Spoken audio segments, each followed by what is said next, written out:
How's it going, people? Welcome back to the channel. Welcome back to the Fourever Arsenal podcast, and welcome back to another live version of Fourever Arsenal. I think this is like 3 in the last 5 we've done live, maybe 3 in the last 4. So hit that like button if you're enjoying the influx in lives. Live Fourever Arsenal podcast, live every day on AFTV 7 p.m. I know Cecil was with Curtis earlier, I believe. So yeah. I haven't caught up with it, but yeah, big them up as always. But yeah, make sure you subscribe to all of that good stuff. Finally, we've got some positivity in the air, something good to talk about. Goals galore, performance, players turning up, manager getting it right. We've got a lot of good things to talk about, people. So if you're one of those that tend to be offended over the last few weeks, then enjoy tonight's show. Hopefully. Let me not put too much of a downer on it with the context of things, but yeah. Big up Jordan, big up Lee. Lee, tired? Yeah, I'm not going to lie. I am. It's been a long day travelling back. I've had 2 days, no sleep. Worth it? Got to say, yeah. I didn't see that coming. I have to say, like, it was an unbelievable performance. I've got to say that. I don't care what you say about PSV and if they were good on whatever, like, I've watched a few. I've been like in and out of the games today, like, if I'd be really honest. I think all of them won, all the top teams won apart from Bayern Munich, didn't they? Bayern Munich were getting through the group like that to go through the playoff, and they seem to be through. But like you watch those games, you think like, wow, you've just got to do what you got to do, and you got to have a little bit of luck along the way as well. Like, I have to say that. Like, I think yesterday could have been a completely different game if they score from that one that hits the bar. I think he's got to score that. And of course, Gabriel, he played. Yeah, Gabriel done really well. I see that. I see the actual guy. I haven't actually got to see any of the highlights yet, but he did well. I just see the goals, and he done well there. And of course, like, I think we'll all agree that Miles Lewis-Skelly should have been sent off. Like, I can't believe that he wasn't. So when we criticise referees, but when it goes in your favour, you still got to criticise. That was a poor decision. I was just waiting for him to send him off. I don't think so. It's a blatant second yellow. I don't blatant. Think so. Here we go. We're gonna argue. No, what happened before we get to that, Turkish? Where's James? Has he chucked it in? James don't give a shit, man. He's on holiday. Like 8 episodes now. What's going on? Man. I think he's a big letdown. I'm going to have to say this because when I'm on holiday, you know what I mean. I'm there. Lee, all over the gaff. He makes it. I was out in Turkey just the other month. Heads don't make the effort. I had to do it. Jordan's been in Kenya doing the Fourever Arsenal. He's chucked it in. What is it like? It's morning time in Australia now as well, no? I know it's about 9-10 episodes he's missed now. So it's like, come on, what's going on? James, we miss you, but come on. This is we've all got to work, bro. Yeah, what time is it out in Australia at this moment in time? Beach time. No, I think it's early morning there. Yeah, it's got to be about 9 o'clock in the morning, isn't it? Like, surely he could have done this one, like, what I mean? It's just a bit of embarrassing. It's 9 a.m. Yeah, it's 9 a.m. 9 a.m. It's disgusting. Shall I tell you what? He ain't even watching it. It's not even on. He doesn't give 2 shits, 3 shits, any shits. He doesn't give it. He doesn't care. He doesn't care. Pick him up though, man. Let him enjoy, man. It is what it is. He's got 3 weeks out. How long's he been out there though? It's been like a week and a half. 2 months. He's been out there about a couple of weeks now, hasn't he? I think he's only got about another week. I bet he comes back. I bet he ain't even brown. Nah, it looks like he's enjoying when you see his Instagram. He's out there in the pools and the and just going around He's driving out there as well. But yeah, I'm so pleased for him. Before we get into the beef, endorse everything you said at the top there, Turkish. Great win for the boys. Like, I don't know if it's been said. Has there been a 7-1 away win in Europe in the knockouts before? No, I think we were the first. I think that I see that we were the first team to score 7 away in a knockout in Europe. Yeah, I just big up the boys, man. I mean, I think it's important to mention that PSV weren't very good. The biggest defeat in 90 years, though, Jordan. 90 years. Okay. The biggest no. Listen, I'm not going to put it down on the result performance. Fair play to the boys. Absolutely smashed it. It must have been really fun being out there as well. Can I picture the scene? Like we had a nightmare getting into the ground. The Wi-Fi went down, so fans weren't being able to get into the ground. There was like hold-ups and all that. Gets into the ground just before kickoff, like about 3 minutes before kickoff. Battled me way at the back of the stand, because at the back of the stand you can look over one of the nets that you've got there, like, a bit of experience on that, like, because it isn't the greatest sort of watch. And I got there and I sat down and I thought, well, no, let's be bored now for 90 minutes. And then all of a sudden, I just could not believe what I was. It was just, I was going mad in the end. Like, it was just an unbelievable goal after goal, raining goals. It was just an unbelievable. I can't explain. I thought I was dreaming at one stage. I thought, like, I was on the gummies and I didn't. I woke up or whatever, like, you know what I mean. So, but no, it was just an incredible performance, and some of the goals were brilliant and all that, and the atmosphere in there. The away fans were fantastic in the stadium. It was just brilliant. It was just a brilliant time, and one of those games where I was expecting to be bored out of my head. And do you know what? Be quite pleased about it. I thought, like, 0-0. I was in dreamland, 3-0 up. It was in dreamland. And then that couple of minutes in the second half, wow. I just got to say, it was just a fantastic trip. And it does, when you win and you play like that. And I don't know, I never see that coming. The best I thought, I would have bit anybody's hand off for a 0-0 draw in that game, or a draw. Getting back to the Emirates, I was shocked when we scored, but Declan Rice by that time had already had a great effort, which was ruled offside, and then it was just, where has that been, boys? Where has that performance been? The sharpness, the quickness of it, the passing. Sorry, Lee. Just some breaking news before we get back to the game. Apparently, James done a Gooniverse in recent days. So the chat is saying, there's a Gooniverse out there. He's got time to do a Gooniverse, but he hasn't got time for his family. I'm just saying. Sorry. Back to you, Lee. Sorry. I'm shocked.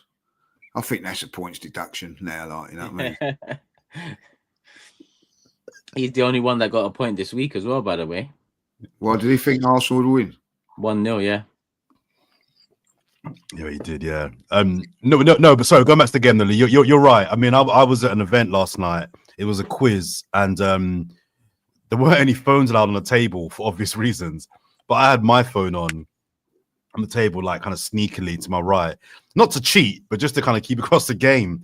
And felt like 5 minutes, my phone lighting up, notification. I'm like, what the hell's going on? And yeah, I was excited in a bloody venue in central London. So being actually out there at the stadium when it's going on, especially as you're rightly, especially when you're expecting a boring 0-0, 1-1, so to get that, of the end of it must have been vibes, big vibes. It was brilliant. And like the fans afterwards, it was just a wonderful couple of days, and I have to say, big up to the PSV fans. They were fantastic, really friendly, and it was it was a carnival there as well. Like, oh my god, they have a carnival for about 5 days, and it was all partying. It had on shops. You went past shops and said, not open today, gone to the carnival, and there was just all that. It was just a brilliant day. No, don't worry. What kind of what? They was all in fancy dress and everything, like, I mean, it was mad,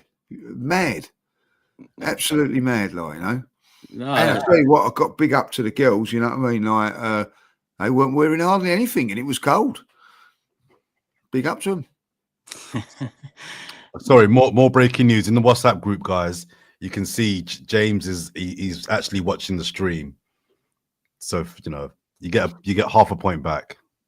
Half a point back. Ooh, he's watching it. Why couldn't he have been on it? Yeah. Can we get him on? Nah, don't bother. Sod him. Yeah, it's what it is. On the game. Just he's his Wi-Fi's half decent, but he's swinging. What? Maybe what I we would say. have jumped off swinging. Oh, all right. I thought Sending WhatsApp should stay on WhatsApp. Yeah, for real. I think I've misread that a little bit there. Like, you know what I mean? He would have swung on, I think, was what he's saying. Like, you know what I mean? 9:13 in the morning, swinging. It's fine. He's fine. No, fair play to the boys, No wonder man. he ain't coming on. To be fair, I wouldn't either. If I was No. Swing away, James. No, brilliant performance from the boys. Great result. We're through. We're definitely through. Let's chat a bit later on the stream maybe about what we think, how we think we should play the second leg. But just on this game, just a couple points from me. It was noticed for me that everyone's praising Odegaard for his 2 goals and his assist. But he was pretty poor in the first half. I don't want to be that guy, but he wasn't good in the first half. And look, we all love Martin Odegaard. But I don't want a captain. I don't want a player that when things are going well, joins in. I want a player that when things aren't going well, is the catalyst for like, I'm going to drag you guys. I'm going to get the first goal or the first play. And I think it shouldn't be dismissed that he was great in the second half, but in the first half, again, he wasn't great. But, we won 7-1. I'm trying to not poo-poo the result too much. On Mars Lewis Skelly, for me, it's a blatant second yellow card. It's not even like, I don't understand how to debate it, Turkish. It's a blatant second yellow card. And the reason why I'm glad that Lee mentioned it, I think it's important that Lee mentioned it because we're not biased. Well, I'm not anyway. I'm not a kind of biased Arsenal fan, right? When I see nonsense go against my team, I'll call it out. But equally, when I see my team get a bit of luck or a break, I think it's important we call that out as well. And Lee's right. We've been battering referees you lot have been battering referees all season when it's gone against us. So one's gone for us. So I think it's important that in a show where we analyze the game, we don't just dismiss that. Because if the game was 0-0 and that went the other way, that would be a massive talking point. Oh, he should have sent off their player. That was a difference. So I think it's important that we flag it.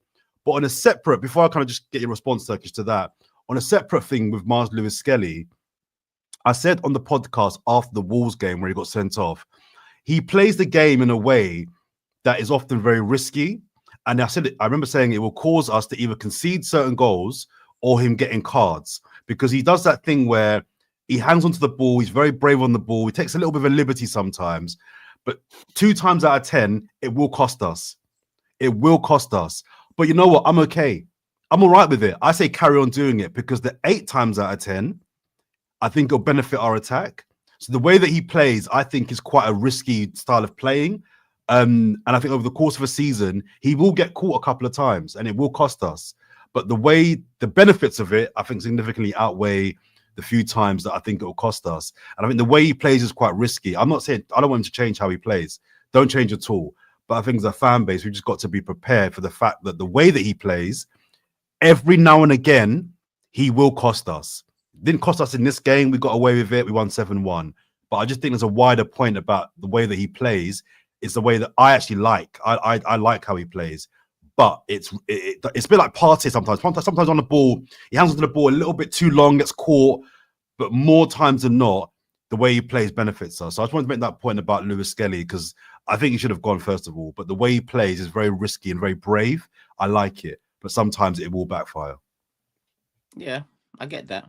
He's young as well, so he can hone in on that. I think every single card he's kind of got, or big card he's got, have been very different, though. A mistake leading to that card, and then this one here, he was beaten, well, over the shoulder by for one of them. You could argue whether that was a yellow card or not. I'd say that one was a 50. Well, yeah, maybe a yellow card for that one, but not the second one for me because you put. For me, the ref straight away said, look, the guy's going nowhere. He's going off the pitch, basically. He's kicked it. He's going off the pitch. Yeah, it's a late tackle. It's a big decision. And my thing with refs is, the game's gone too far in how soft it's gone. For me, in the 90s and 2000s, that's not a yellow card. And I'm sorry to be the back in my day guy here. And I know there's a balance to it because, there was a lot of lenience back in those days as well in terms of tackles that are deemed red now. And I agree with some of the changes there, but there needs to be a balance to it. And I don't think that's like, it was late. It wasn't cynical. It wasn't dangerous. It wasn't. It was a bit rough. It was a bit rough. I don't think you send a man off for that in the Champions League first leg, if I'm honest with you. So I think the refs need to draw it back in a little bit, because I agree with you lot. In modern day football, that's a yellow card. Second yellow, red card. I agree with that. And if he got a red card for it, I'd understand it. I wouldn't argue against it. But I'm glad the ref did that. If you men are here to say, well, it's not often we talk about refs like this in terms of for us, I'll say, all right, well, I praise the ref for doing that, because I feel like a lot more refs need to do that to draw it back in. I'll bring it back to, and this is just a random thought off my head. Remember Pepe and Alioski? Do you remember with the red card for Pepe years ago? He leaned his head into Alioski, and Alioski just dropped to the floor. Yes, I remember. Oh, yeah. For me, Pepe got a red there. Yeah, for me, those kind of things mold football for the future and what people see as the metric and the standard. For me, that sort of an incident is a yellow potentially for both, or you just split it up and tell them both, yo, like get on with it. But because football's gone too far gone this way, I feel like, come on, man, that Lewis Skelly, I know it's a completely different incident, but what I'm saying is it's soft. And that tackle wasn't a... No, but I think it's a bad comparison, Turkish, because you're comparing two guys butting. How much force there was, we can debate that. It was minor. There was no violence there. But you can't put heads butting in the same category as a bad tackle. Yeah, it wasn't a headbutt. That's what I'm saying. It wasn't a tackle either. That wasn't a headbutt. It wasn't a tackle either. And this wasn't a like. But would I call this a bad tackle? It's a yellow card, Turkish. Come on, even by previous year's metric, he's fouled him and he's on a yellow card. I'm just saying we've got to be fair. If it's the other way around and that game finishes 0-0, we're fuming. No, I appreciate that 100%. I've seen that given more often than not in modern day football. But that's why I want to praise the ref for that, because it's like he went over there, he made his decision, he told them the guy's going out of play. Like, that's why I'm not giving him the yellow, and that was that. There wasn't much argument after that by the players anyway. So I don't know. Help mold a different kind of standard, I think. But that won't be the case. You know, it'll go back to what it was, or what it is. Even tonight in the Liverpool game, you see the Kanate and was it Barcola one? Shocking, crazy, shocking, crazy. That's mad. But yeah, it is. But that reminded me of the Rio and sending off Rio and Ljungberg. Rio and Ljungberg. That's what that reminded me of. Yeah. And shit didn't happen then either. But yeah, sorry to dwell on that. A bit of luck, don't you? You need a little bit of luck. Yeah. I'm not mad at it because people say, "Oh, why are you moaning about it?" I'm not moaning about it. I'm glad. I'm just saying I don't look at decisions through the lens of my team. I look at decisions through the lens of what's right and what's wrong. Yeah. Do you know what I mean? I'm just saying we've got to be fair. Like I said, John. The fan base, but no one's talking about that. I've not heard anybody apart from Lee mention that. But I'm telling you, if that's 0-0 and it goes the other way around, that's all the fan base talking about. Why didn't he send off their guy? It's a blatant second yellow. That cost us the tie.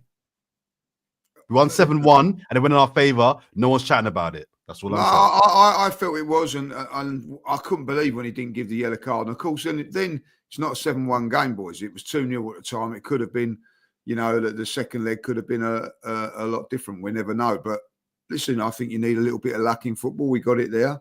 And, you know, the rest is history from that point of view. But listen, I think referees, I don't know if they just favour people or they're just poor. You know, you look at that today. That went to VAR, by the way.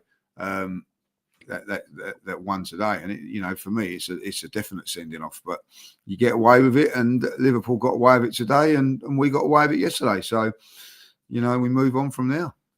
Who else played well for you guys? Before we move on, let me get these ones in because they're on the subject. Guna Cannon says Skelly has that Cantona gene going on slyly. Well, yeah, we don't need any samurai kicks though, or whatever. Yeah, we do. Yeah, we do.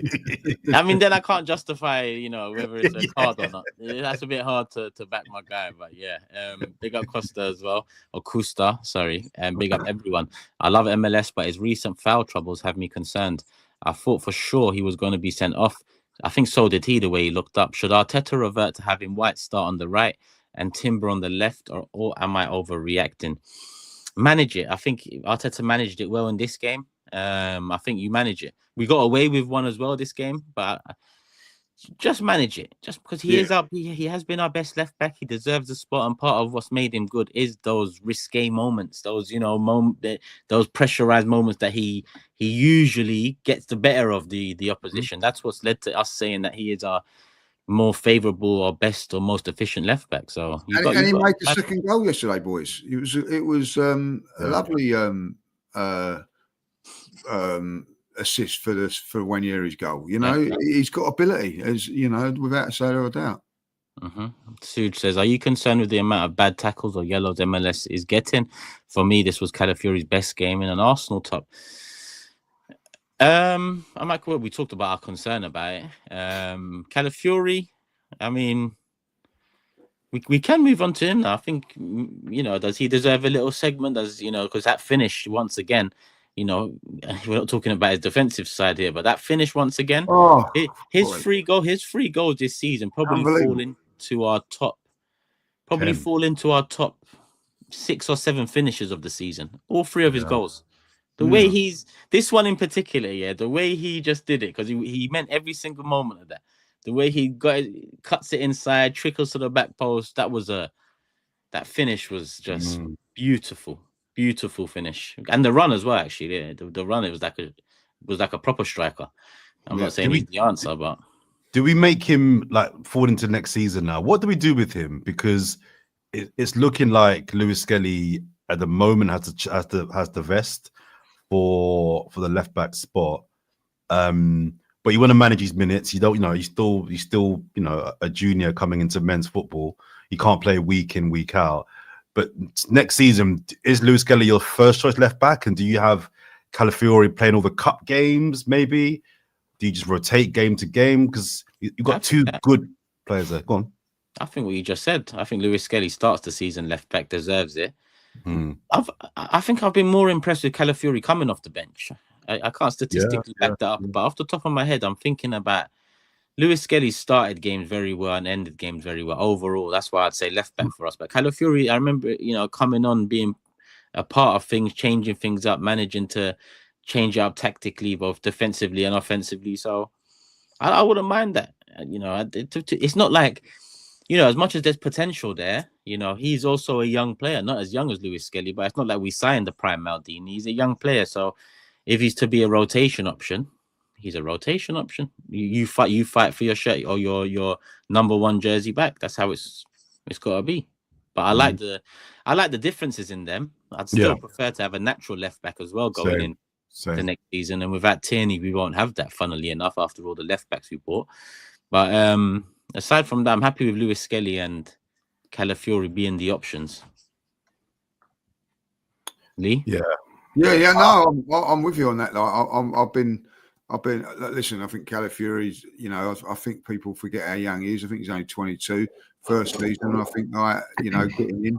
I think he hasn't really had that many opportunities to back up Gabriel because he's been so solid and he's a fixture and his fitness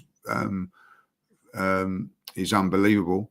So I just think, I don't think you just got to worry about it. I think that's a good thing that they can play in there. I think it was a very interesting thing because there was a few people saying when that booking should have been done, right, get him off, that Ben White was to go to right back and Timber to left back. He didn't. He went with Calafiori, and he done really, really well. I'd like to see Calafiori playing the next game, maybe as a central defender, like in the left side, see what he's like. But I think I do think he'll get better and better as he goes on. I think there's a little bit of rashness in his game at this moment in time. So I think he's got to brush up on a few things. But I think that he's what I've seen of him. I quite like him, to be fair.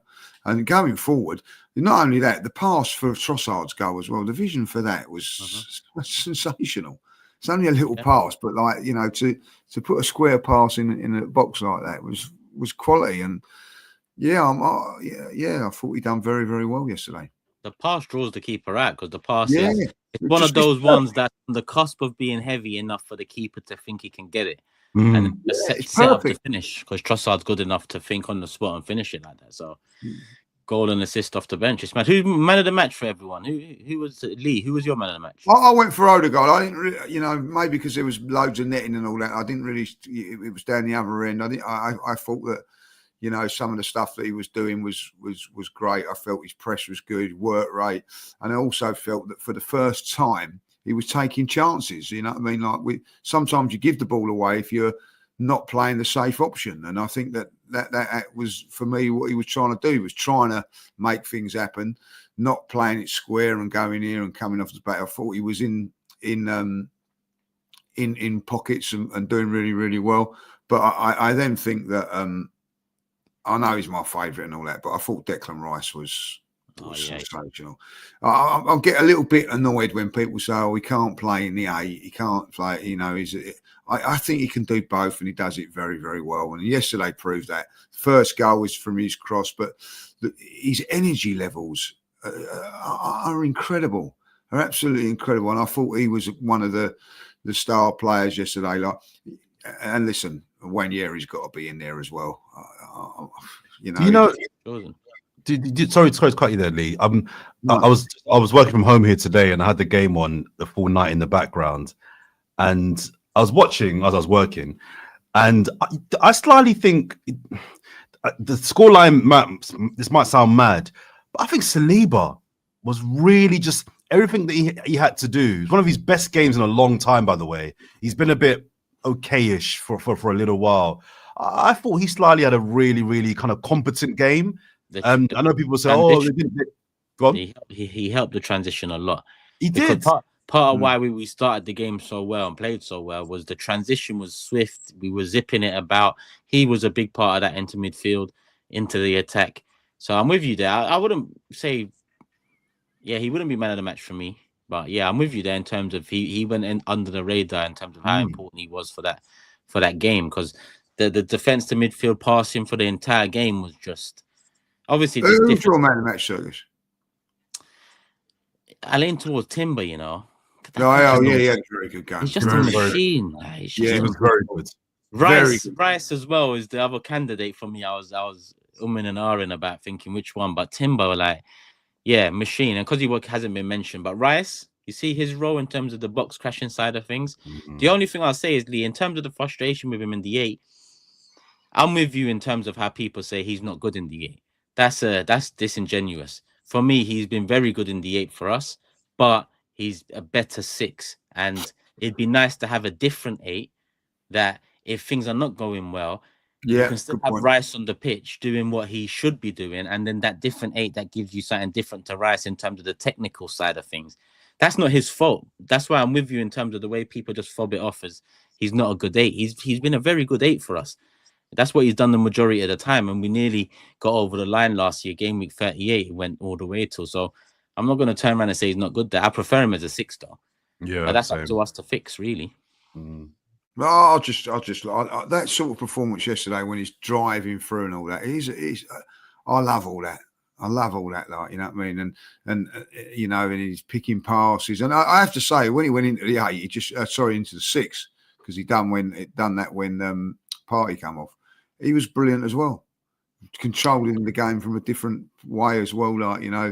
I just, I know I had a go at him when for those poor performances against West Ham, and rightly so. I think that he's had really 2 bad games for Arsenal, and that was those 2 games against West Ham. But when it matters, I just think he's always on point. I really do, and I'm a big fan of the way he plays. Big fan. On that subject as well, I might as well get this one in from Raji saying, how do you guys feel about the Zubimendi links as it points to Rice staying as the 8 and Odegaard as the 10 long term? Big up Raji. Jordan. Got to bring in players, haven't we? Yeah, I mean, I wouldn't be pissed with that. I mean, that still doesn't scream to me a midfield that wins the Prem. I like Zubimendi. I think as a 6, Zubimendi's quality. I don't think Rice is great as an 8 for the reasons you've said. I think he's a better 6 in terms of the old school 6. I think Zubimendi's a better modern day 6. And modern day 6 has got to set the play. I don't think Rice has got that technical ability to set the play. I think what Rice is good at is protecting the back 4 and making sure almost like the Makaleli role, making sure you ain't getting to my back 4, bro. You ain't getting to my back four because I'm more athletic than you. I'm bigger than you. I'm quicker than you. My reading of the game is better than yours. And people say that kind of diminishes his technical abilities. I don't think Declan Rice technically is that good. I don't. But I think he is very good. Arguably the best is a protector. I think his reading of the game, I think, is top notch. Intercepting, balls, spotting danger before it happens, tracking the guy that's coming through that's a threat. I think he's brilliant at that. He gets up and down very, very well. So I still think he's better in the sixth role. But if that is to be the sixth for next season, yeah, I think we need to buy another 10. I'm not sure Odegaard is the 10 we need. So 2 of that 3 composition doesn't really work for me, if I'm being honest. Another one for Ethan, another goal for Ethan. How are we seeing him in terms of his future role for us, and how he did, like, in terms of what you just said, the number 10 stuff? I still see him as an intriguing option in the 10. I know he's doing more of his dirt for us on the right, but I think I've got a theory. Go on. Yeah, I've got a theory, Turkish. So see what you think of this. I know on the pod last week I was saying it annoys me that Mikel Arteta, not annoys me, but I don't love the fact that we've got so many players that play different roles. I'm not going to contradict myself, but I actually think, go with me on this, I was watching the game thinking to myself, could Ranieri be a number 9? And do you know who I see? Do you know the player, and the fan base is going to go crazy? Do you know who I think he could be? He's got. I can see it. I can see it. I think he could be like an Aguero type 9. Really strong in his legs. His movement is brilliant around the box. He's really good around the box. His finishing is actually slyly really good. His finishing is good. Like Mourinho's is up front, but he's not a finisher. So you know that it's got to be a perfect chance for him to score. Ranieri's finishing is really, really good. I'm just wondering, can we coax him into being a number 9 for next season? Just putting it out there. I don't love him as a 10. I like him wide, but the reality is him and Saka can't stay at the club and both be right wingers. They can't. So we have to move Ranieri or sell Saka. No. I don't think we have to do either, because I think the 10 is an option for him in the future when Saka's back. I think you can play 10. I've not loved him in the 10. Yeah, but I mean, you've seen him in the 10 when we've been pretty poor. True. Overall. So it's probably a bit harsh to judge. Yeah. Maybe. Yeah. But even if you like, I think Arteta's flirted with him being a striker. Even if he's got the attacking attributes to play across the front line, I still think the right side of the pitch suits him more because he's left-footed and he's got that finish already. We can see it.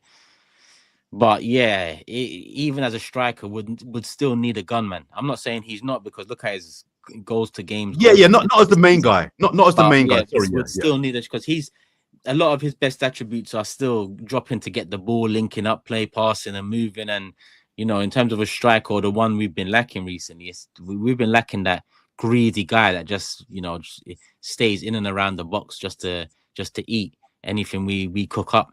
And I think that Nwaneri's more of a cook than he is someone that eats. But obviously, every cook can have a nibble as well, and he's good at that too. So yeah, that's how I see him, really.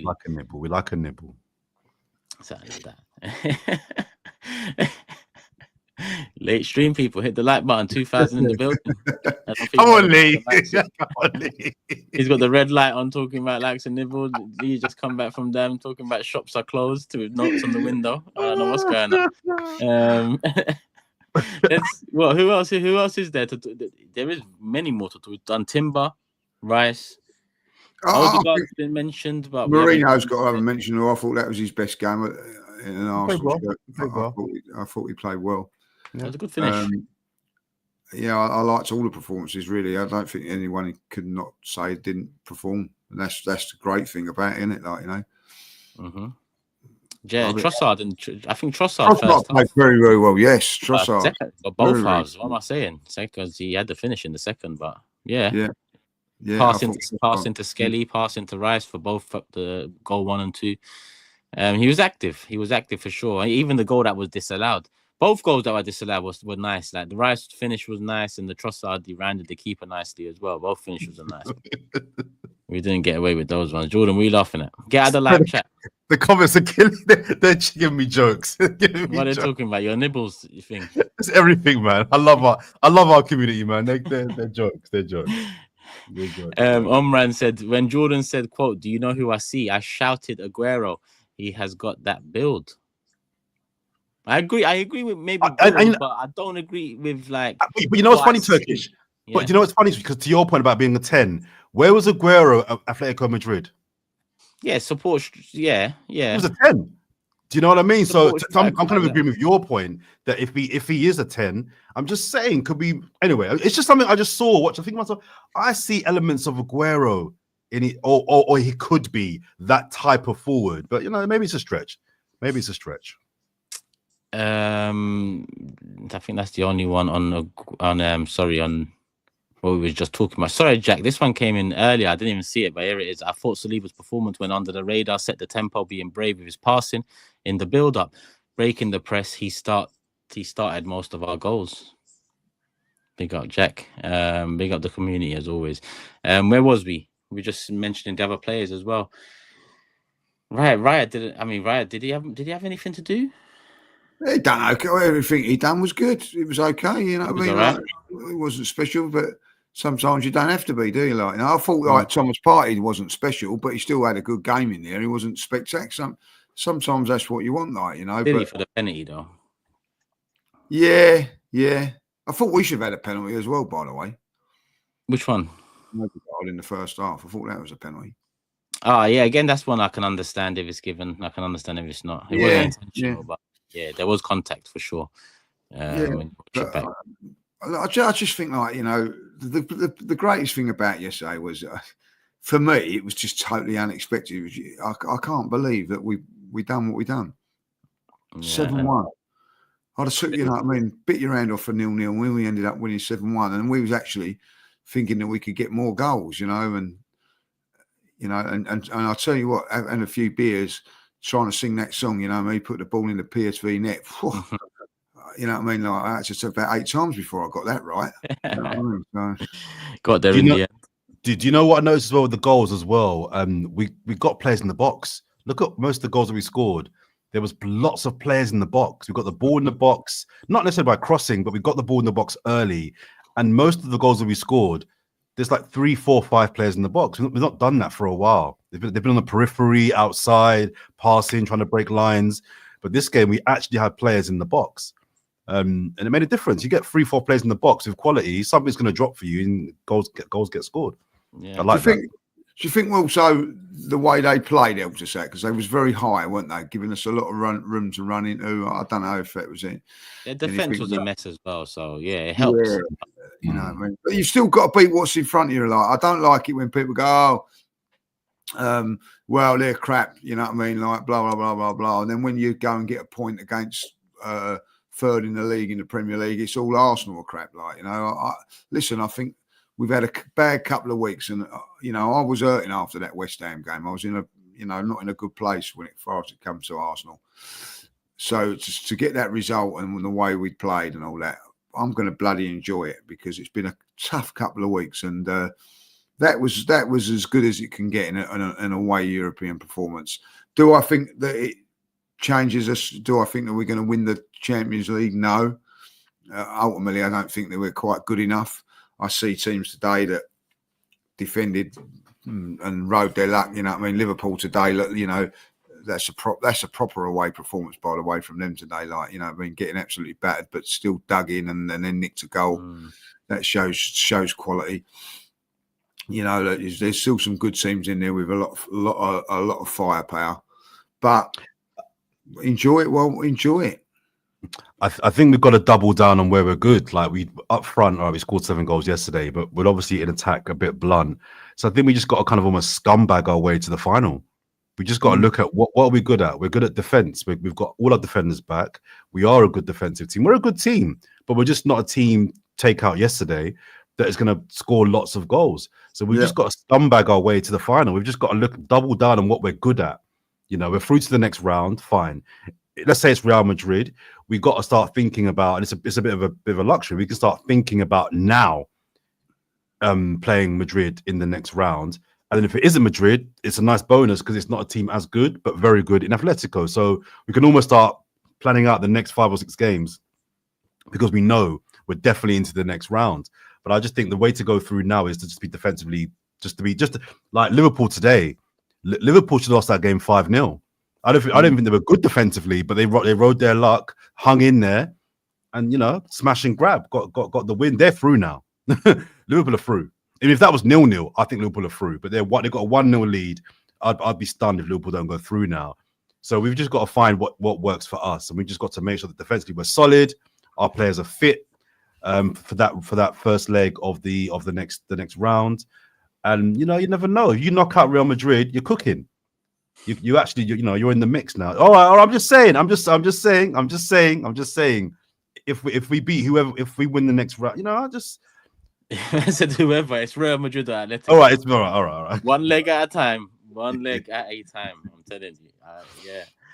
I'm excited about that one though. I can't either or. Real or Atletico. That's proper Champions League. One way or another. Receiver, the end-to-endness and openness and excitement of Real Madrid, or it's the rigidness and fire of Atletico and Simeone. Either or, this is what you're in the Champions League for. You got to test yourselves against the best. Last year when we got Bayern Munich, I didn't mind it. I know we could have got easier sides, but man, this is what it's about. Yeah, I'm not confident as you though to start talking about shit has in it all the way to. Well, I'm just saying, how do we get through these rounds? It ain't going to be outscoring teams. So we've got to go the other way. We've got to make sure we're hard to beat and we can nick a goal. We are good from set pieces. I'm just saying, what is our strength? What do you want then? Let me ask you a question, and starting with Jordan because of what you're saying, right? Because you're saying play to our strengths. But if Atletico also say the same thing, then we're both playing to the same thing, right? So who do you want? Do you want Real Madrid or do you want Atletico? I want Madrid. I want Real. I mean, people, that's stupid. Atletico are not rubbish. We're not talking about Madrid or some scumbag team that we know we're going to beat. Atletico are a very good team, right? But the reason why I want Madrid is, one, their style of play might suit us a little bit more. But also, I want the big boys. We were playing Ludogorets 5 years ago. Yeah? We were playing some teams I've never heard of. Huh? No, you're not lying. Sorry. Do you know what I mean? So all this whole let's get let's get the big boys, man. Because let me tell you, if Madrid knock us out, they knock us out. But if we knock them out, imagine what that does. It's on. So I'm saying bring on Real. Bring on Real, man. I don't think we should be. I'm scared of this team. Against it. I'm up for whatever. Lee? Yeah, man. Real Madrid. Reasons being because is it because you see more of a chance against them, or because it's Real, it's heritage, it's been a long time? Like, what's the reason? No, do you know what? I think both teams will probably knock us out. If I'll be honest, I think both teams are probably slightly better than us. Slightly when everybody's fit, I say. I think we could give them a real good game if everybody's fit, but we haven't got that. It'll be more of an entertaining game. It'll be a bit more of an open game. I just feel for those reasons. I think that they've got flaws in their back, Real Madrid. I think that Atletico haven't, and I think it'll be a cagey 2 games with Madrid. A little bit like the semi-final when they come over here and done a job on us and then nicked the goal over there. It weren't great. But I think the 2 games against Real Madrid will be open, and I think it'll be entertaining. And I'd rather go out all guns blazing and just on a defensive sort of thing. So, and listen, the pressure could be. I said on the Invincibles today, the pressure could be on them. They've gone through 2 tough games against Manchester City, another 2 tough games against Madrid, Atletico. If they get through that, trying to get the league as well, it could be a good time to play them. It could be a little bit jaded. Who knows? So that's my reasons, and I do want us to play Real Madrid because do you know what? I want to see how far away we are from being this great team. Can they go and perform on the stage? Can they go and do it against the best team? Yeah. And look what they done to Manchester City. Like, you know, they're capable of doing that to anybody. And, you know, they've got Danny Ceballos in midfield, you know, players, people didn't rate him so much there. We've got, I think, maybe a better midfield than them. I don't know. Let's bring it on. Let's see what happens. Am I right in saying, guys, that the last time we played Madrid, the Bernabeu, was that game? Yes. Last time we played them. It was that game. Let's go. Quarterfinals. Man said, let's go. Let's go. 1 years later, 20 years. There's one Don in the chat that's asked about 17 times. There's one Don in the chat that's been asking like 1 million times when Saka's back. You know my thoughts on Saka. I would let him give him an extended period off, but do we know if he's back for that quarterfinal match? I don't know. No. It's a stretch for the first leg for sure. Yeah. I'd be very surprised if he's back this season. That's my stance on it. There was a couple of super chats that Guna Cannon said we're going to win the Champions League now.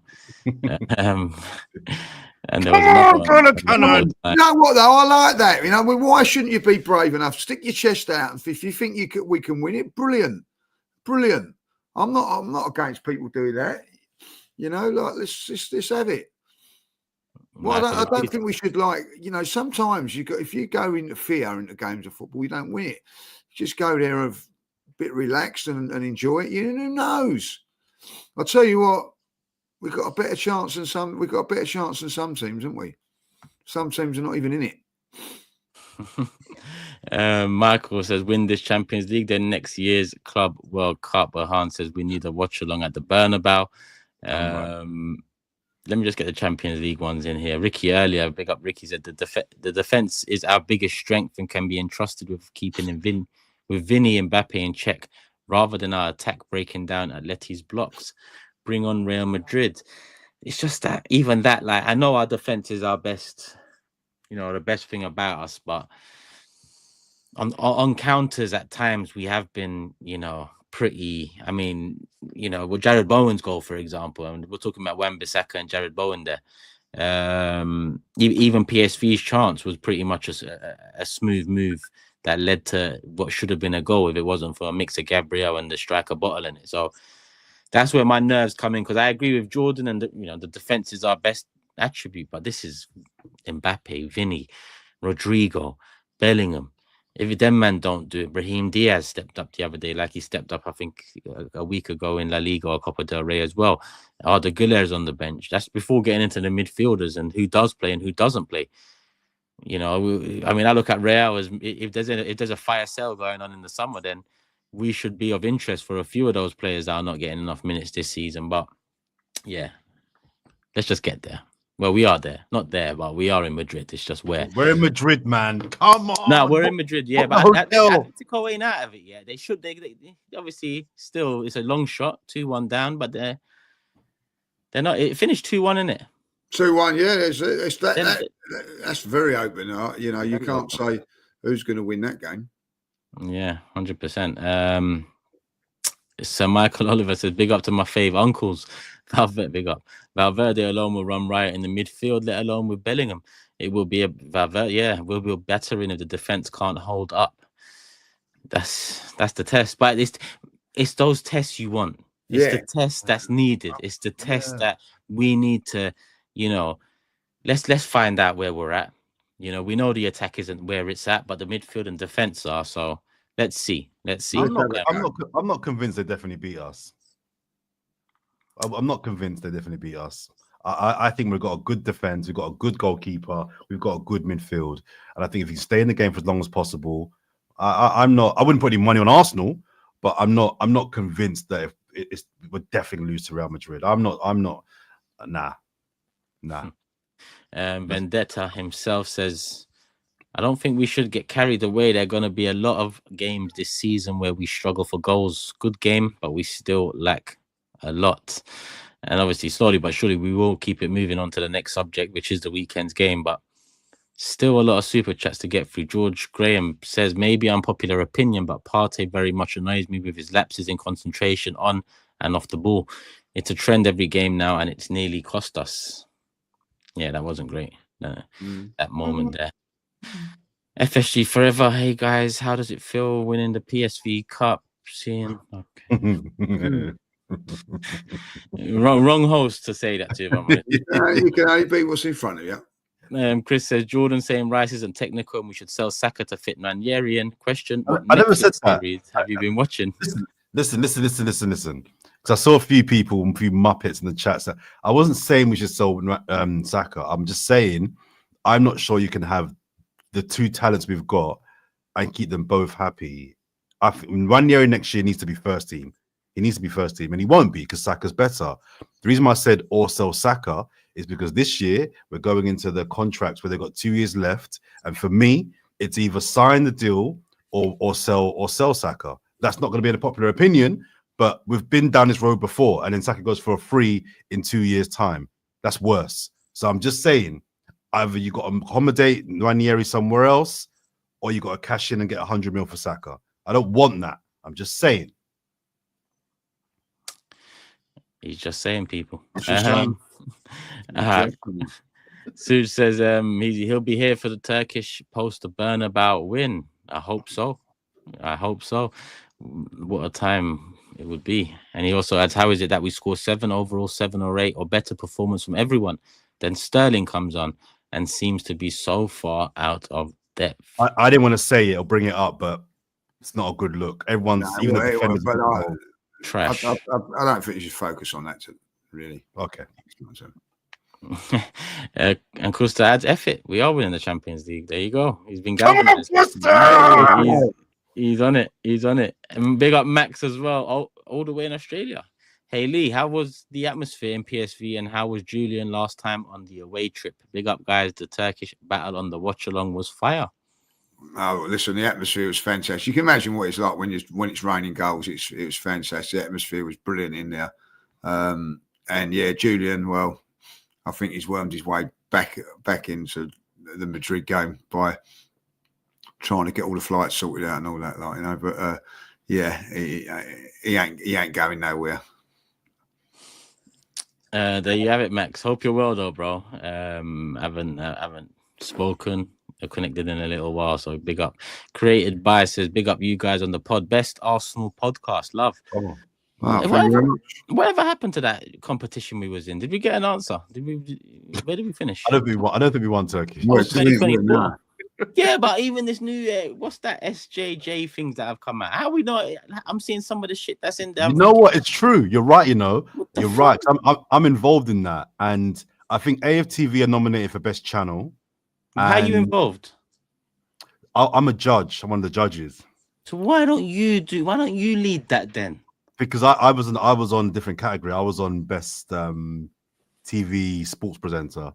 I wasn't on that category. I was the digital ones I didn't do. But the AFTV got 2 in. There's one for AFTV as a channel, and then there's the one with the interview with Keir Starmer. That's the one. Yeah, best. If they don't win it, then it's a joke because like a YouTube channel getting the Prime Minister, that is unreal.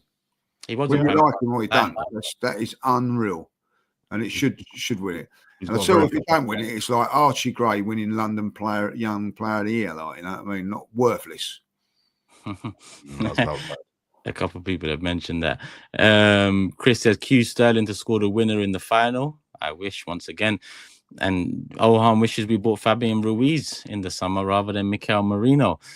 Al suggests a 4-2-3-1 with Ranieri in the 10, a new striker, a new left winger, and obviously Saka on the right. That's for next season. Rosh says, saw Lee in the gym, wanted to say hello, but he was wiping his balls at the time. He's at Man Mountain. Hope I have the courage to say hello next time. The wiping his balls. Man Mountain. I'm not responding to that whatsoever. While we're talking about Jim, I just want to say a big mention to Elliot.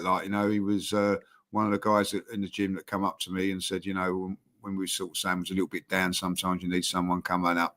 And he watched the pod and he said, look, I'll see that. And so I've come up to say hello and all that. So he's a top guy as well. Like I see him in the gym. So big up to Elliot. Big up Elliot and big up Lee, remembering the name.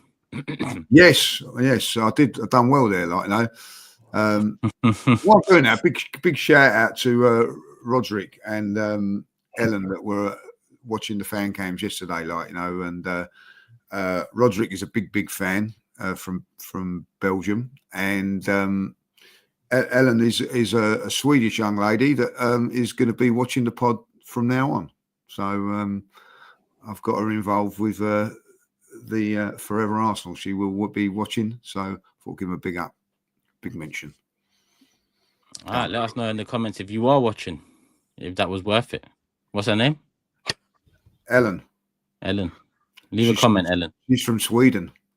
All right, cool. You might not be watching today because she's still out in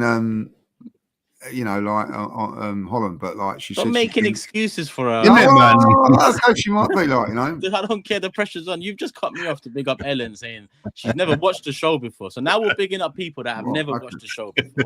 Yeah, that's firstly. From now on, I need to see a comment from Ellen saying big up. Okay. All right. Don't let me down, Ellen. Don't let me down. And you don't go and make an account, Ellen 6. No, and then come on.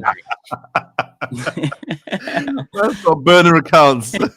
Trust me. Jenky says, I feel like if we play defensive, we rely on our attackers to score from only 2-3 chances. I think playing expansive like against PSV plays to our strengths. T Money says, Lee, done okay. Judges. Sure is. Sir Michael Oliver back again. Uncle Turkish, Arda Güler scores against Arsenal. Would you big him up? It's sad that Ancelotti doesn't play him more absolute baller. Would I big him up? I wouldn't big him up, but you know, I mean, I want that guy to do well. Not only because he's Turkish. There's been many Turkish ballers that I haven't necessarily cared about, because he's actually a quality player as well. But yeah, if he scores against us, paying. Especially if it's like a winner or something. If he scores against us and it's the 5th goal of a mauling, then if I can just add it to the list. That's how I see it. Raji's asking, who are our favorite, or who are the top 3 players post the Invincibles? Ooh. What favourites is what was your favourite players, or? Yeah, it must be favourites. I find it hard not to include Van Persie, because Van Persie's probably the one I loved the most at one time, if I'm looking at all the players across. But I don't care for him anymore. So I'm going to leave him out of it, but he gets a mention. He's in my top 3. Him, Saka, and... For me, probably Cazorla. That's a hard one. Cazorla, Saliba. Bloody hard, doesn't it? Aaron Ramsey would have to be one of my favourites. Yeah, I like Ramsey, yeah. Cazorla, Saliba. Sanchez? Maybe Sanchez as well, but the way he left. I didn't like the way he left, so no. Like Van Persie kind of. Definitely Aaron Ramsey. I'm going Partey. I love Declan Partey. Rice. And I think Aubameyang deserves a shout. Enjoyed him. I'm going Saka, RVP, Partey. Oh, Fabregas. I'm going Ramsey, Rice. Fabregas. Saka. Oh yeah, Fabregas was after. Yeah.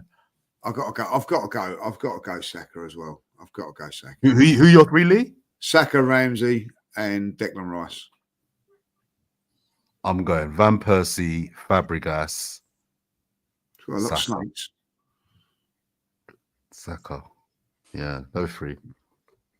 Yeah, if it wasn't for how things ended, it would be, for me, clean. It would be Fabregas, Van Persie, and Sanchez in terms of talent and, you know, carrying the team. But because of the way a couple of those ended, or all of those ended, if you had Fabregas in, Cazorla, Saliba, and Saka, yeah. No Walcott, no 100 goals. Walcott, he was the. I like Walcott. Nah, man. When you look back, that's when the muggage began. They gave him 14, and then that was that. Bob's your uncle. 10 years later, he's holding us for ransom in January. We're giving him a striker role, the captaincy against Chelsea, losing 6-0. Don't remind me of that era, man. Walcott was okay, but for me, it's just Walcott's image is how far we fell from what we was. Henry 14 to Walcott 14. All right, well, Gallas is another one though. Bergkamp 10 to Gallas 10. We were messing about that time. But I'm going to take out Saka and replace with Henry. Nah, man, he's not like he was there, but he came back. Nah, you can't have that. Hey, I'm like, you know that moment though. Those moments, every A goal, big all three moment. goals. I can't lie. Sunderland away. I'll tell you what, I do like Saliba and Gabriel as well. Like, it ain't about being the best players, by the way. It's the ones you really like, and I do relate to that, to Gabriel as well. Like, you know what I mean? So. Max again says, I want to send a public service announcement that this pod is huge right now since James is in Australia. Big up, gutted to have no idea where James is. Want to meet him. Let's win the Champions League. James, sort it out, mate. If you're still watching, if you're still caring. You're popular. Realise your popularity. Boyega says, finally caught a live pod. We already made Champions League history this year. Don't you think it might be foreshadowing of what's to come? Arteta being the first manager to win it for Arsenal. Let's hope so. Hope so. I wish that would be a beautiful ending to what hasn't felt like the best of seasons. It will become up there with the very best. Abdullah says, does a fit frontliner Sesko, Saka, Nwaneri, Kai, Trossard, and Martinelli win us the league next year? I think yes, but need a new 10 to cover for Odegaard. Jordan thinks no. I think no. I think we need a little bit more. Yeah, I'd sell Martinelli if I'm honest with you. 100%. No. End the stream. End the stream. I knew Lee's gonna get upset, but that's what I do. That's what I do. I think we need to refresh that side. I think Trossard, overall, 1 year left as well on his contract. If I look at the last 2 years for both of them, I think Trossard, for what he is, what we pay him, he's been a lot more productive and efficient for the role that he plays and will play moving forward. If we were to get a better left winger, then also Martinelli. Also Turkish. There's no value in Trossard. Who's gonna? How much money would you get? Yeah, 1 year left. There's no. Yeah. You know what I mean? Whereas Martinelli, you can still get 45 mil for Martinelli. Do you know what I mean? I'd have told him last season, but we'll see anyway. He still needs to come back from injury and help us win the Champions League. You know, we move, people. We move. Where are we? 2K in the building. Hit the like button. I haven't checked how many we're on, but hopefully close to 1,000. If not, get it close, get it over. Hit the like button, people. Make sure you're subscribed. Lee Judges TV. Make sure you subscribe. Whisper It Loudly. Make sure you subscribe. Gooniverse. Make sure you subscribe. Turkish LDN, the Big Six. Make sure you're subscribed, people. Individual channels active. Let's keep it moving. Table time. Like I said, James was the only one to get. Sorry, Turkish. Super quick one on Whisper It Loudly. We were away for a couple of months, but back. First episode was back yesterday. So yeah, just a plug. Whisper It Loudly. Well done. Good plug. Well done. Thank you. Say no more. Whisper It Loudly. James, you know what? Looking at the table, that point might be an important point come the end of the season. Made it 4-point difference between him and Jordan at the top of the table. Me and Lee are out of it. We're just battling. Yeah, we're out of it. Pride, really. Boom, gone. Yeah, if you can call it that. But yeah, James, top of the table, 42 points. Jordan, second, 38 points. Lee, third, 28 points. Turkish, myself, fourth, 26 points. So yeah, the title race, even over here at Forever Arsenal, looks like it's running away from Jordan. But James has sent his prediction in. He's gone 1-1. Man United 1. Arsenal 1. So Jordan, what are you thinking about that? United. This game more than any other game just worries me. I know for Lee it's the Spurs game. Lee, I know you get a bit like no matter how good we are, how bad Spurs are. I know Lee always is nervous. That's how I feel with United. Oh man, are we gonna beat United at Old Trafford? All right, I'll go 3-1. I'll go 3-1. 3-1, yeah? Yeah, I'll go 3-1. Lee? I'm going 2-0. I've got a massive couple of games in between our one. They've got that Rio Sociedad game. That's surely going to be one eye on that. So I'm going to go 2-0 to the Gunners. I was going to go 2-0 as well.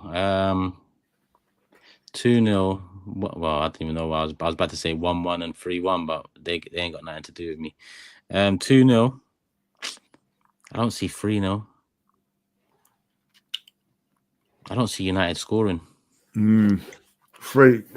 mean, 3's asking a lot, though, isn't it? It is. I'm just 3 years, and I've sorry, go on, because you got to finish prediction. Sorry. Go on, try. Let me listen to what you have to say. I was just gonna say, we mustn't get lulled into a false sense of security because we won 7-1.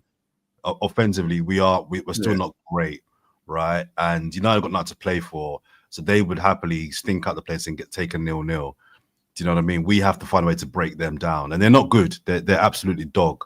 But I've said 3-1 just because I'm thinking about James strategically. So us scoring 3 goals. I heard Robbie going through some of our next 10 fixtures, and he had them ticked off as a lot of them as wins. And I was saying to myself, some of those teams we're playing who on paper you think we should win, I'm like, and granted this was before the 7-1, but if we can't score goals, how can you with any really assurance guarantee you're going to beat some of these teams? It's all in good saying, yeah, we'll beat Southampton, or yeah, we'll beat that team, or yeah, we'll beat this team. But on paper, yeah, we should. But I don't know if yesterday was an anomaly or an outlier, but offensively, we haven't been great for a while. So we mustn't go into this Man United game thinking we won 7-1. So therefore, yeah, there's goals. We just got to be careful. We got to be careful. I'm going to go 2-1 Arsenal. Even though I don't see them scoring, I'm going to go 2-1. That wraps it up. James has gone 1-1. Jordan's gone 3-1. Lee's gone 2-0. I've gone 2-1. Anything on the game in terms of? I think for me, use it. It's all about peaking now for the European games, right? I think we need to make sure that we don't, take our after ball second, but really, we need to play some players into form offensively ahead of the European games now. So that's what I'm looking at. Just keep the key players, fit, not injured, and just kind of play, just buy us some time until the Fleur comes back, and possibly Saka as well. Let me get this. Super chat from Sue saying, continuing on from what Max said, James was a 4-hour drive from me and couldn't meet up. I'm glad he didn't make it up to me, considering we're on cyclone watch. Oh, stay safe. Yeah, stay safe. I'd sell Havertz, says Simeon. Thoughts, Lee? No, that's my thoughts. Okay, there you go. United, Lee, do you want to say anything on it? I mean, there isn't much really we can do. Or I do think that United may have one eye on that. It's a massive couple of games for them, so it'd be interesting to see how they get on tomorrow. If it's still tight, they've got to be a little bit careful. Of course, we've got an extra couple of days on them rest. They're going over to Spain and then coming back and all that. It's a good time to be taking them on from that point of view. I'd be disappointed if we don't back up what we've done in the week. We've set a tone now. We've set how we play. No walking football. It was quick, fast. Do that again. If we play like that, Man United won't be able to handle us. I'll be very, very disappointed if we don't win this game. Yeah. I mean, in between now, I know the next 3 games.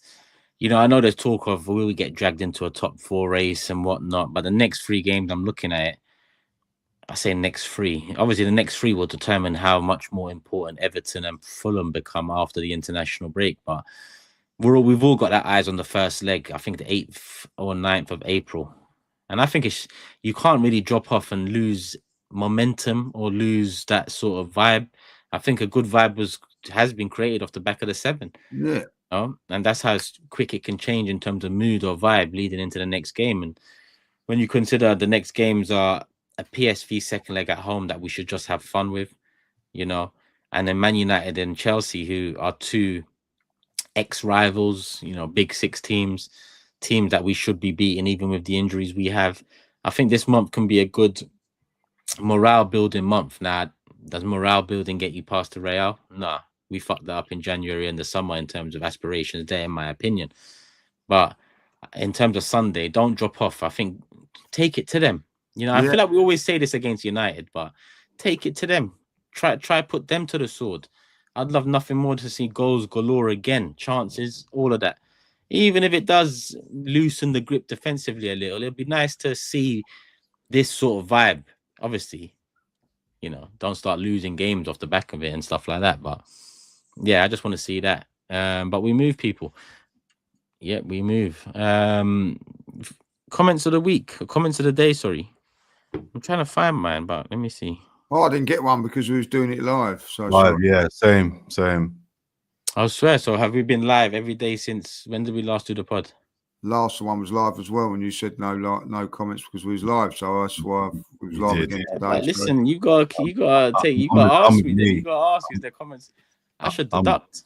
Not really. You set the precedent with what you said, and now you're changing the rules again, like you always do. I want people to know. I'm with Lee. Yeah, I want people to know because some of the fucking sob stories I hear for this Lee guy about, you know, even Russ sometimes. Oh, he made you wake up and he wasn't available for the pod. Well, it's happened to me now, people, as well. Last pod, I'm up in the morning, ready to pod it out. Yeah, I slept early the night before. I said, let me be fresh, ready to go. I was ready to go. I opened the WhatsApp at 1 a.m. Lee said he can't do the show. Jordan's agreed to it, and I've woken up to everyone doing their own thing. What did I do? You play. I mean, I'm not blaming you. I mean, you know, but and I didn't say anything. I didn't call the court, the judge, the lawyer, anything. I just said, Lee, are you hearing this? Like even Ryan, who's in the game, go, I can't believe that he's got the amber batty because he's got no. And I went, he's got no shame, the bloke. You know what I mean? Like I actually had to. I was called off to do another show earlier, and that was it. Hey, let me tell you that. And he said it's got to be done, and that was the reason. Let me tell you something. On that moaning thing, yeah, I didn't moan. I'm a man of the people again. I said on this channel they want to hear from Fourever Arsenal. They want to hear from Fourever Arsenal first thing, people. So you see last week when the show didn't drop Thursday morning, first thing like you lot want, yeah. And instead, you see Invincibles come out 6 hours later. Come on, man. Fourever Arsenal has to drop first thing. There's no messing about. That's the standard. I'm with Turkish on that one. I get that. But Robbie had a meeting, and that meant I had to be in the studio early. I could not do the pod then. And you getting up and getting yourself all fresh and ready for it and no one on it is pure heaven to me. That is, like, you know what I mean? I have to say that. Lee, the amount of times Turkish is messed up. I'm surprised you're even defending yourself. Like, I don't know what you're doing. Like, okay, let me use some of your analogies then. All right. Remember, Lee called me a serial killer, right? So I've had 13 bodies, right? Lee's just killed one man. What, is he not a murderer as well? I know. Different circumstances, you know what I mean? You have to go what the boss says. And also, when I heard you moaning in the my train journey was a very, very pleasurable one. No, I'm a man of the people. People, if you ever see this pod not drop the day after a game, it's never on me. Never on me. That's my standard. That's my standards. Yeah, that's the fucking standards that I've set on this show. Yeah, and the transfer window's opening soon. So if we don't pick up in the next 11 game weeks, Lee, Jordan, James over there in Australia, then there'll be ins and outs this summer. This ain't KSC. Do you remember Jordan? He didn't turn up with like Turkish Enterprise. It's embarrassing. I've been Newcastle away, and I stayed up all the time, and then he didn't turn up. And what he put in the group chat was my bad. Like that was a bit like that. My bad. People though. Let me talk to the people again. And Jordan, why are you laughing? Because my bad where I'm from is sorry. It's sorry. It's the equivalent of sorry. Now, I don't get it. What's this? Like Oliver Twist or something? I gotta say sorry. I've got to say SORRY. Sorry, sir. My bad. Sir. My bad. I don't know. I'll change it. I'm staying like this one. On me. Next time I'm gonna say on me. Is that one all right? Is that all right, Lee? Will that suffice? Yeah. I've got to say, look, listen, listen. He has no shame. He just sees it. He comes in, you're like, when he ain't turned up, he's just got this big grin on his face, and you just think, all right, you know, he don't give a shit. Like, that's it. Like, you know. Legend. No, He my bad. judges. I think I'm gonna say this now. He certainly did. Big up Max. Comment of the day. Lee's comment of the day was great win against PSV. Big up the camera crew who did a lot of work in PSV. Hashtag Turkish is right. Big up to Joe. You know, works his socks off, like, you know, doing what he's doing, like, you know, and Ryan if he's on the trips, like, you know, they you know, we seem to have a bit of a laugh doing it, but they have to graft, and yeah, so big up to them. I mean, it says, and they have to carry all that stuff as well, like, do you know what I mean? Like all the cameras and you know, ain't easy. It ain't easy. I mean, it says honest inside information. Tim Lewis is the real villain. Kroenke's put him between Arteta and the club spend. He decides everything. Lewis says yes, no. We saw in the documentary power has increased. You know about them lot. Amir, that's fine. But like I said, if Arteta's not happy, then walk at the end of the season. If that's the case, and what you're saying is true, then that's what he should do to protect his own reputation and also help tell the fans what it is with the club we all love. Yeah. So even if that is the case, there's no excuses this summer for anyone. But we move. All right, people. No comments of the day, even though I've had a couple ready. I'm not even going to bother. These don't want to, you know, live up to the standard. Why should I?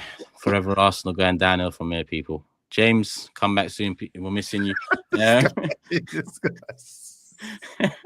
And people, love for the love. Hit the like button. Make sure you subscribe. Individual channels as well. I've said it already. 1.9k here. Let's get to 1,000 likes. I haven't checked if we're there. I look stupid. If we're not, then you lot look stupid because you don't want to see more lives. And here we are giving more lives.